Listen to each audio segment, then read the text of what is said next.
नमस्कार दोस्तों, स्वागत है आपका अपना यूट्यूब चैनल टुडे एग्जाम पर। दोस्तों आज है आपका 19 जनवरी 2023 और आज आपका एसएससी जीडी का एग्जाम नहीं था। जिस दिन एसएससी जीडी की एग्जाम नहीं होती है उस दिन हम आपको दो प्रैक्टिस सेट का वीडियो प्रोवाइड कराते हैं। एक वीडियो जो है आपको सवेरे मिल जाती है, दूसरी वीडियो आपको रात में 9 बजे के बाद कभी भी मिल जाती है। तो ये दूसरी वीडियो है आज के प्रैक्टिस सेट का। आशा करते हैं कि एग्जाम में आपको यहाँ से क्वेश्चन मिलेगा देखने को। तो चलिए दोस्तों शुरू कर लेते हैं। और दोस्तों कल हम आप लोगों को जो आप लोग बताए हैं कि नृत्य वगैरह महोत्सव वगैरह से संबंधित जो वीडियो है कल मिल जाएगा और मैथ का वीडियो सवेरे मिल जाएगा। तो चलिए पहले ये वीडियो को देख लेते हैं। एक प्रश्न हमने यहाँ पे रखा है, सिंचाई कर लगाने वाला दिल्ली का प्रथम सुल्तान कौन था। जैसा कि आपने देखा कि अभी दिल्ली सल्तनत जो है यहाँ से क्वेश्चन आने लगे हैं, तो इसीलिए मैं यहाँ पे ये प्रश्न रखा हूँ कि सिंचाई कर लगाने वाला दिल्ली सल्तनत का प्रथम शासक कौन था। ये था आपका फिरोज तुगलक। फिरोज तुगलक के बारे में और क्या जानते हैं, चलिए आइए डिस्कस कर लेते हैं। फिरोज तुगलक जो है दिल्ली सल्तनत में सबसे बड़े पैमाने पे नहरों का निर्माण करवाया था। सर्वप्रथम नहर का निर्माण किसने करवाया था, तो तुगलक वंश के संस्थापक गयासुद्दीन तुगलक ने। तो और फिरोज शाह तुगलक भी उसी वंश के हुए, तो ये सबसे अधिक नहरों का निर्माण करवाया और नहरों पर जो है सिंचाई पर कर भी लगाया। ठीक है। इसके बाद तुगलक वंश के ही एक शासक हुए आपका मोहम्मद बिन तुगलक। इन्होंने दीवान ए कोई विभाग की स्थापना किया जो कृषि विभाग से संबंधित है। किस विभाग से संबंधित है, कृषि विभाग से संबंधित है। तो ये भी बात आपको ध्यान रखना है। इब्न बतूता भारत आए थे मोहम्मद बिन तुगलक के काल में ही और इन्होंने एक पुस्तक लिखा जिसका नाम है रेहला। और इब्न बतूता जो है मोरक्को के रहने वाले थे, तो ये बात भी आपको ध्यान रखना है, ये भी आपके एग्जाम में छप चुके हैं। ठीक है। इसके अलावा दिल्ली सल्तनत के सबसे अधिक दिन तक जो शासन करने वाले वंश हुए ये भी आपका तुगलक वंश ही हुए, तो ये सभी बात आपको ध्यान रखना है। इसके अलावा दिल्ली सल्तनत पे 5 वंश शासन करते हैं, गुलाम खिलजी तुगलक सैयद लोदी, है ना। गुलाम वंश की स्थापना आपको 1206 में होता है कुतुबुद्दीन ऐबक के द्वारा। उसके बाद गुलाम खिलजी वंश के संस्थापक जलालुद्दीन खिलजी है। फिर आता है आपका तुगलक वंश गयासुद्दीन तुगलक, फिर सैयद वंश खिजर खां और लास्ट में आता है लोदी वंश बहलोल लोदी। इसके बाद में मुगल वंश की स्थापना होती है 1526 में पानीपत की प्रथम लड़ाई के फलस्वरूप बाबर के द्वारा। ठीक है। तो ये सभी बातों को ध्यान रखेंगे। कुतुबुद्दीन ऐबक को लाख बख्श कहा जाता है, चौगान खेलते समय घोड़ा से गिरकर मरे थे। कुतुबुद्दीन जो है कुतुब मीनार जो है उसका नींव रखे थे। ये सही बात को ध्यान रखेंगे। रजिया सुल्तान का नाम आपने सुना होगा, दिल्ली के प्रथम महिला शासिका, दिल्ली कहे तो भारत हो जाता है, तो भारत की प्रथम महिला शासिका रजिया जो थी ये इल्तुतमिश की बेटी थी। ये सब बात ध्यान रखना है आपको। लौह एवं रक्त की नीति जो है बलबन ने अपनाया था, ये भी दिल्ली सल्तनत कालीन से संबंधित है, ये बात भी ध्यान रखेंगे। अगला प्रश्न हमारा, निम्नलिखित में से कौन सा परमाणु ऊर्जा प्रौद्योगिकी संयंत्र तमिलनाडु में स्थित है। देखिए अभी तक इस सेक्टर से क्वेश्चन नहीं पूछा गया है, लेकिन जहां तक मेरा मानना है कि अब यहां से क्वेश्चन आना स्टार्ट होगा। क्वेश्चन नहीं अगर आएगा तो आएगा कहां से, ठीक है। तो क्वेश्चन यहां से भी आएगी, तो आपको पहले से ही जो है प्री तैयारी रखनी है। तो जो तमिलनाडु में है आपका ऊर्जा संयंत्र, ये है आपका कुडुनकुलम और कलपक्कम विद्युत गिरी। तो ये दोनों जो है आपका दोनों क से है और दोनों तमिलनाडु में है। ठीक है। इसके बाद कैगा कितने बार एसएससी ने पूछा है पता नहीं, गिनती नहीं है, तो ये कर्नाटक में है। इसके बाद एक नया परियोजना लगाया गया 2 से 3 साल पहले, चुटका, ये आपका मध्य प्रदेश में है, पूछा जा सकता है। कोवंडा आंध्र प्रदेश में है। ठीक है। ये सब बात में आपको ध्यान रखना है। जो ज्यादा जाने माने हैं उसका मैं यहाँ पे जिक्र नहीं करूंगा, जैसे तारापुर महाराष्ट्र वगैरह में है, तो ये सब मैं नहीं बताऊंगा। नरोरा जो है उत्तर प्रदेश में है, ये सब नहीं, ये सब जो है आपका ये तो जानते ही हैं, जो नहीं जानते हैं उसका जिक्र करना चाहूंगा।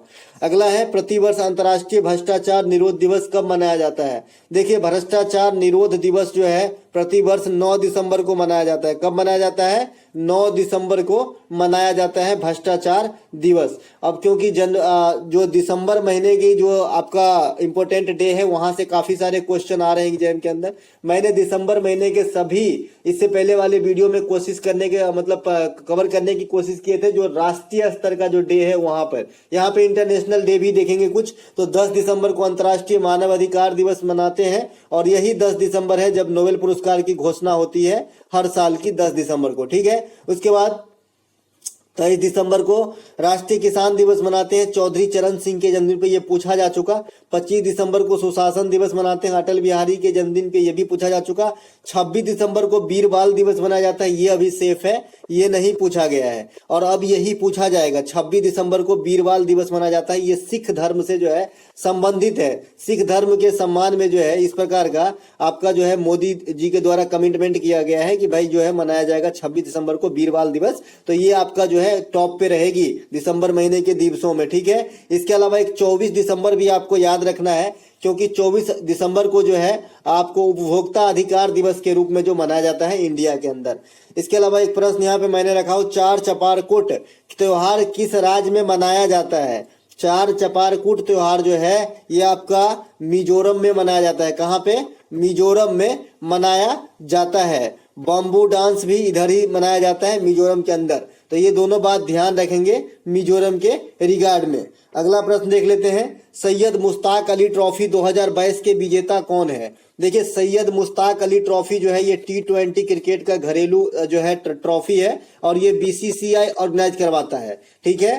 तो ये इसके विजेता जो बने हैं ये मुंबई बने हैं। किसे हराए हैं? हिमाचल प्रदेश को हराए हैं। और अगर आपसे कोई पूछ ले कि सैयद मुश्ताक अली ट्रॉफी 2022 का फाइनल मैच कहाँ पे हुआ था, तो कोलकाता के अंदर हुआ था।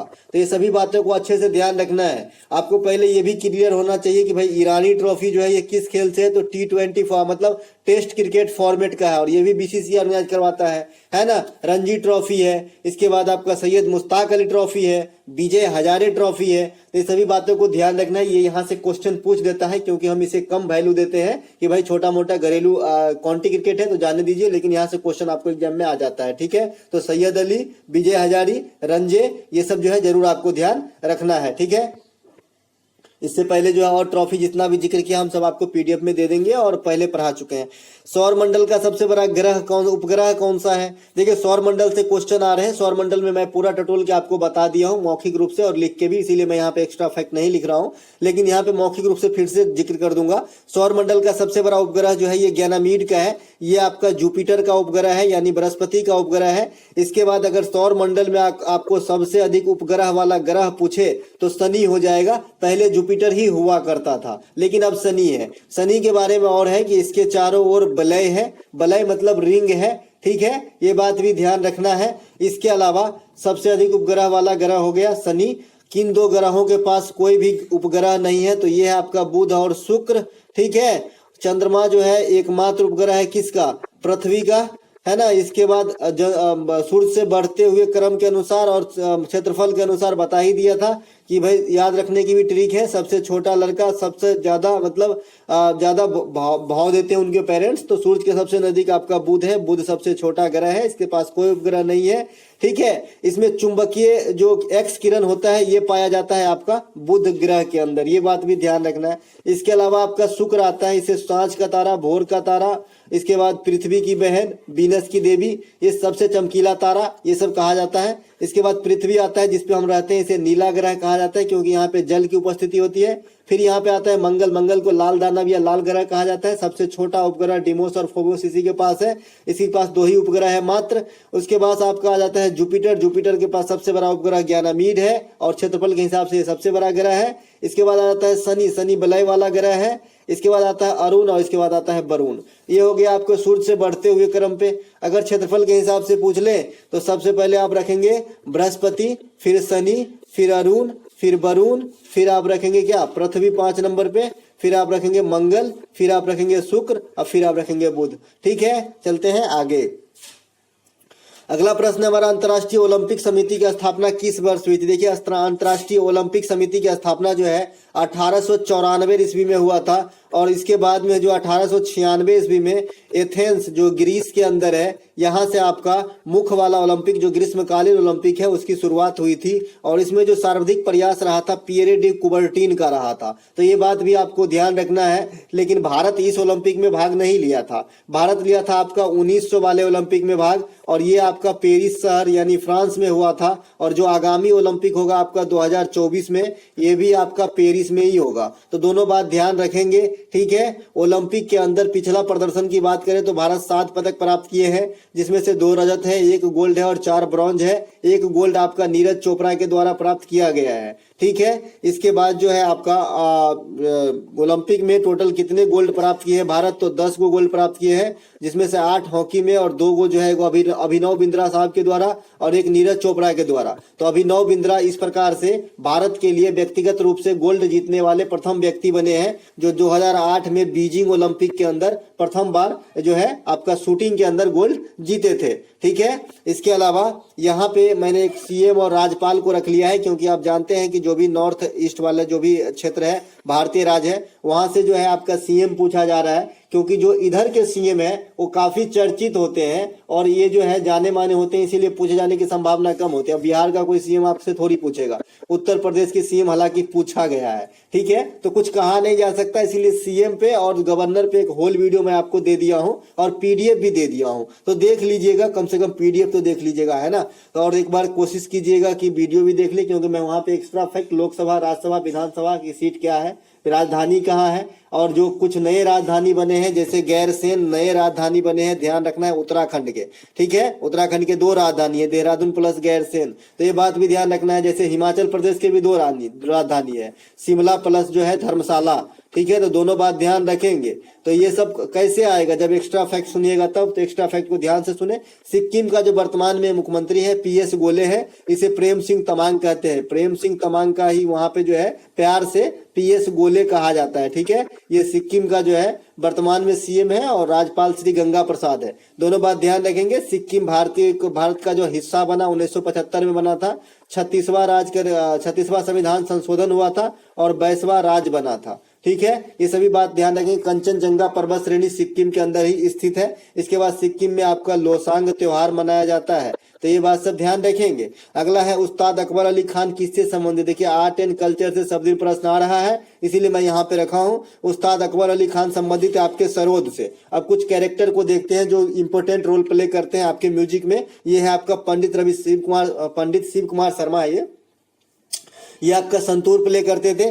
बीजी जोग है, ये आपका बैलिन प्ले करते थे। निखिल बनर्जी और पंडित रविशंकर सितार, पंडित रविशंकर और निखिल बनर्जी दोनों सितार बजाते थे। पंडित रविशंकर को भारत रत्न भी दिया जा चुका है, ये बात भी ध्यान रखेंगे। भारत रत्न जो संगीत के क्षेत्र में मिला है, एक बार जिक्र कर देता हूं क्योंकि यहां से क्वेश्चन आपको आता है। तो एमएस सुब्बा लक्ष्मी को मिला है सबसे पहले। ठीक है। सुब्बा लक्ष्मी ये हिंदुस्तानी जो है गायिका थी, मतलब शास्त्रीय संगीत गाती थी, कर्नाटक संगीत से शायद जुड़ी थी ये सुब्बा लक्ष्मी, कर्नाटक संगीत से। ठीक है। तो इनको मिले थे सुब्बा लक्ष्मी को। इसके बाद पंडित रविशंकर साहब को मिला था, है ना। उसके बाद लता दीदी को मिली थी, और इसी के साथ साथ जो है आपका ये शहनाई जो प्ले करते हैं, शहनाई पहले बिस्मिल्लाह खां को, दोनों को एक ही साथ मिला था 2001 ईस्वी में। इसका ईस्वी पूछा गया था आपका एसएससी एमटीएस में। ठीक है। इसके बाद आपका पंडित भीमसेन जोशी को मिला है, जो आपको किराना घराना से है। इसके बारे में ये क्वेश्चन पूछा जाता है कि पंडित भीमसेन जोशी जो है किस घराने से थे, तो किराना घराने से थे। इसके बाद जो है आपका आसाम का जो है आपका भूपेन हजारिका साहब, उनको मिला है, भूपेन हजारिका को लेटेस्ट वाला मिला है। तो ये सभी ध्यान रखेंगे। भूपेन हजारिका, पंडित भीमसेन जोशी 2 आदमी हो गया, बिस्मिल्लाह खां और लता मंगेशकर 4 आदमी हो गया, रविशंकर 5 आदमी और एमएस सुमा लक्ष्मी जो है 6 आदमी। इस प्रकार से जो है ये आपको जो है संगीत के क्षेत्र में जो है भारत रत्न दिया गया है। भारत रत्न की शुरुआत अगर आपसे पूछा जाता है तो 1954 में होता है। सबसे इंपोर्टेंट क्वेश्चन भारत रत्न से आता है कि जो आपका पीपल का जो पत्ता होता है जो भारत रत्न में प्राप्त दिया जाता है वो किस चीज का बना होता है, तो कांस्य का बना होता है। ऐसा नहीं कि बहुत इंपोर्टेंट अवार्ड है तो सोना का बना दीजिएगा। ठीक है। तो कांस्य का बना होता है। भारत रत्न सबसे पहले एस राधा कृष्णन साहब को, जो हमारे पहले उपराष्ट्रपति थे, उनको दिया गया था। ठीक है। भूपेन हजारिका से एक चीज याद आ गया मुझे कि भूपेन हजारिका जो है इनके नाम पे ढोला सादिया ब्रिज जो है इंडिया के सबसे लंबा ब्रिज है जो नदी पर स्थित है, इसे भूपेन हजारिका ब्रिज भी कहा जाता है। इसके बाद जो हरिप्रसाद चौरसिया है, पन्नालाल घोष है, ये दोनों जो है बांसुरी के जो है विख्यात प्लेयर है। इसके बाद उस्ताद बिस्मिल्लाह खां शहनाई के प्लेयर है, इन्हें 2001 में मिला था, ये मैं बता चुका। पंडित अयोध्या प्रसाद जो है पखावज प्ले करते हैं, और अल्लाह रखा जो है ये आपका तबला जो है प्ले करते हैं। अल्लाह रखा एक पिक्चर भी है जैकी श्रॉफ का, जैसे कि मैं देख चुका हूं, अगर आप भी देखे हो तो, है ना। अगला एक है कि यहाँ पे मैंने इससे पहले बताया था भाई कि म्यांमार के साथ जो आग लगा है भारत की सीमा, उसका मुझे जरा कोड बताना, है ना। उसका कोड क्या मैं बताया था, याद करके बताना, है ना। मामी था एक, और क्या था, अरुणा की मामी, इस प्रकार से था, है ना। अरुणा की मामी मतलब अरुणाचल प्रदेश, नागालैंड, मणिपुर और मिजोरम, इस प्रकार से बताया था। किसके साथ? म्यांमार के साथ। ठीक है, ये है आपका भूटान के साथ। इसके साथ 699 किलोमीटर की सीमा लगती है भारत की। ये देखिए, ये रहा आपका भूटान। ठीक है, ये व्हाइट वाला। इससे जो टच में राज्य है ये है भाई साहब। भाई साहब का मतलब है आपका है सिक्किम है, असम है, पश्चिम बंगाल है, अरुणाचल प्रदेश है। ठीक है, सिक्किम है, असम है, अरुणाचल प्रदेश है और पश्चिम बंगाल है। ठीक है, तो ये जो है आपका लगता है आपका किसके साथ? भूटान के साथ। आप इसे मैप पे थोड़ा सा देख ले तो ऐसे भी आपको ध्यान में आ जाएगा। ठीक है, चलते हैं आगे। भाई साहब में जो है बी से आप बंगाल को लेते हैं। ठीक है, एस से आप किसको? सिक्किम को लेते हैं। ए से अरुणाचल प्रदेश को लेते हैं और ए से असम को लेते हैं। इस प्रकार से जो है आप मिला सकते हैं। ठीक है, चलते हैं आगे। अगला प्रश्न हमारा, जनगणना 2011 के अनुसार भारत में महिला साक्षरता दर क्या है? देखिए, जनगणना 2011 से क्वेश्चन रोजाना पूछा जा रहा है और आपको जनगणना 2011 का डाटा लेके एग्जाम में जाना है और मुंह पे होना चाहिए कुछ ऐसे डाटा जो सबको जानना चाहिए। जैसे आपका लिटरेसी रेट हो गया, सेक्स रेशियो हो गया, सबसे अधिक सबसे लो, जनसंख्या डेंसिटी हो गया, सबसे कम सबसे हाई, सबसे ज्यादा जनसंख्या सबसे कम जनसंख्या, है ना, सबसे अधिक वृद्धि सबसे कम वृद्धि, समग्र वृद्धि, ये सब जरूर जाना होना चाहिए। भाषा, है ना। तो यहाँ पे 2011 की जनगणना के अनुसार महिला साक्षरता जो है 64.6 है, पुरुष साक्षरता 80.9 है। इसके अलावा अगर आप समग्र साक्षरता की बात करें इंडिया में तो 74.04 है।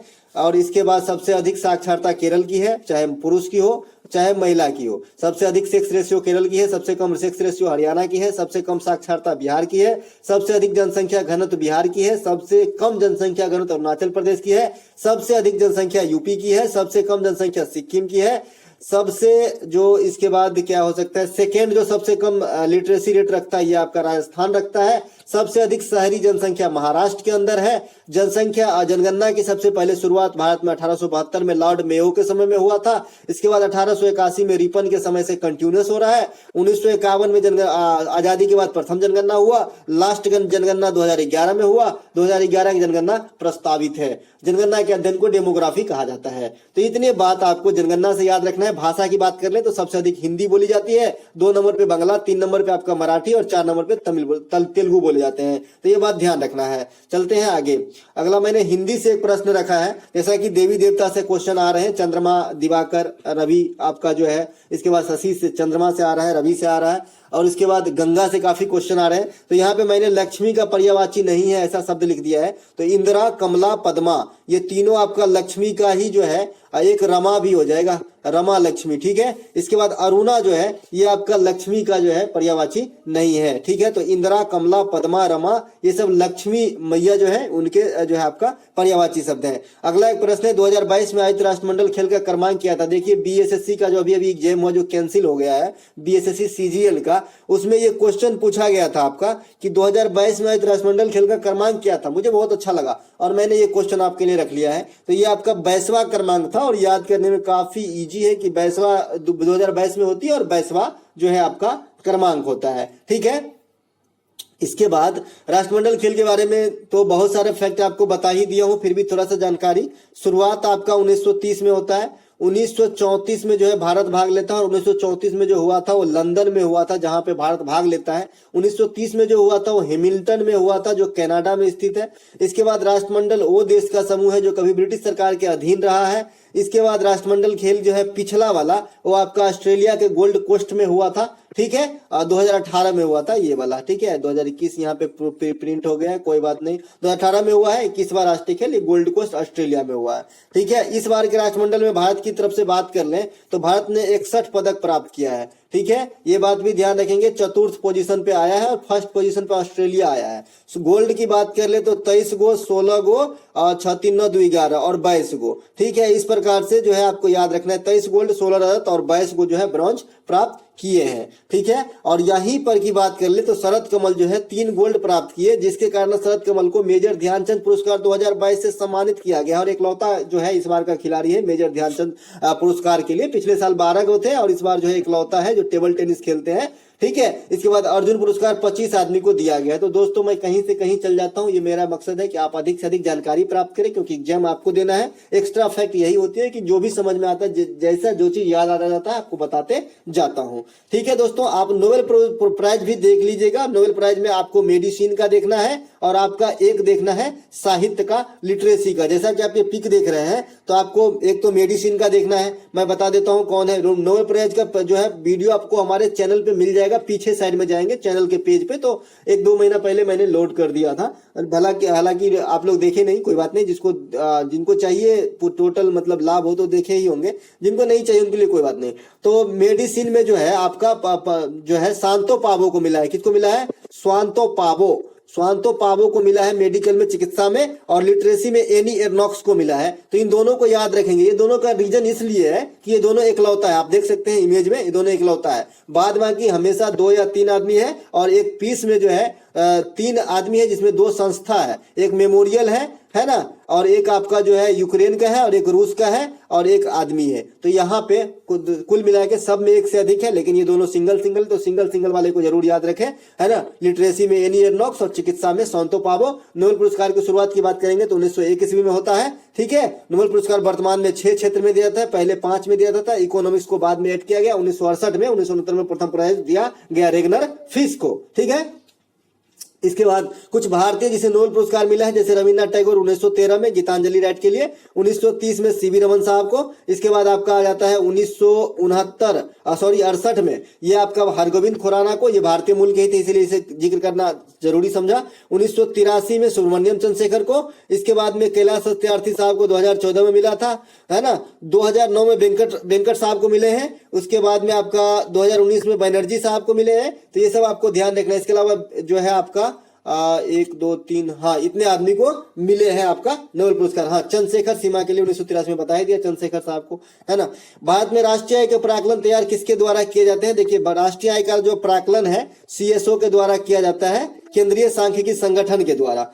केंद्रीय सांख्यिकी संगठन की स्थापना की बात करें तो 1951 में होता है। पहले क्या था कि पहले 3 संस्था था। देख लीजिए, पहले क्या था कि पहले 3 संस्था था। योजना आयोग, केंद्रीय सांख्यिकी संगठन, राष्ट्रीय विकास परिषद। योजना आयोग का काम था क्या? योजना बनाना इसका काम था। ठीक है। उसके बाद में राष्ट्रीय विकास परिषद का काम था कि योजना को अंतिम स्वरूप देना, योजना को लागू करवाना या अंतिम स्वरूप देना। ठीक है, वेरीफाई करके कि भाई ओके चलो ठीक है लगा दो। और केंद्रीय सांख्यिकी संगठन का काम था राष्ट्रीय आय का जो है लेखा जोखा रखना। तो केंद्रीय सांख्यिकी संगठन का काम बचा हुआ है, लेकिन इन दोनों के काम में लाले पड़ गए हैं, क्योंकि योजना आयोग जो है ये तो हट गया, योजना आयोग खत्म। 2015 में आ गया नीति आयोग। अब भारत में तो योजना बनते ही नहीं है, अब नीति आयोग का अपना प्लान है। ठीक है। तो यहाँ पे ये दोनों की बात बता दिया। 51, 52, 50 इन तीनों की स्थापना वर्ष भी याद रखेंगे, पूछ देता है। योजना आयोग 50, CSO 51 और राष्ट्रीय विकास परिषद 1952। योजना आयोग के जगह पे जो नीति आयोग आया है, इसमें 3 पोस्ट का जो आपको याद रखना है। अध्यक्ष तो PM होते हैं, उपाध्यक्ष सुमन बेरी है,